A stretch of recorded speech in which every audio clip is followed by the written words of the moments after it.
Mark Twain retirement quote: Age is an issue of mind over matter.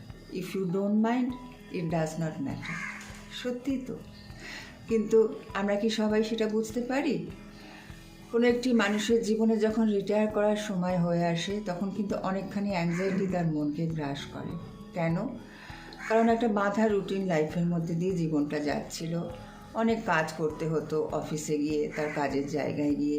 সেই কাজগুলো আর ওই ঘরের চার দেওয়ালের মধ্যে বন্দি থেকে থাকছে না। তাহলে কী করে সময় কাটবে? আরেকটা অ্যাংজাইটি তৈরি করে ফাইন্যান্সিয়াল ইস্যু। যারা একটা ফিক্সড ইনকামের মধ্যে দিয়ে যাচ্ছিলেন, আফটার রিটায়ারমেন্ট হয়তো সেই ইনকামটা থাকবে না।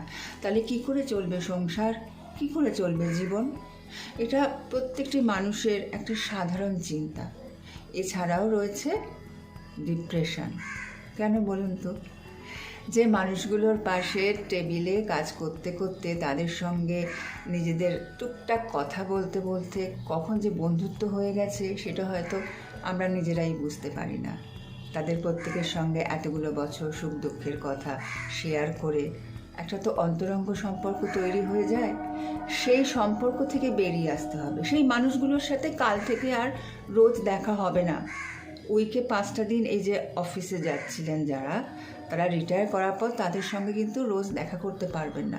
এটাই কিন্তু ডিপ্রেসড হওয়ার জন্য যথেষ্ট।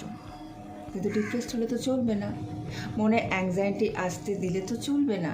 কি করতে হবে? অন্যভাবে চিন্তা করতে শিখতে হবে। রিটায়ারমেন্ট একটা স্টেজ মানুষের জীবনে। তারপরে কি আছে? তারপরে জীবনটাকে অন্যভাবে তৈরি করতে হবে। এটাও একটা নতুন শুরু করার ধাপ। এইভাবে ভাবতে হবে। আর কিভাবে শুরু করবেন? তার জন্য একজন বন্ধু দরকার, তার সঙ্গে মন খুলে কথা বলতে হবে। আসুন কথা বলুন, নিজের মনকে জানুন। রঞ্জিনী চট্টোপাধ্যায়ের সঙ্গে কথা বলুন, ইনবক্স করুন।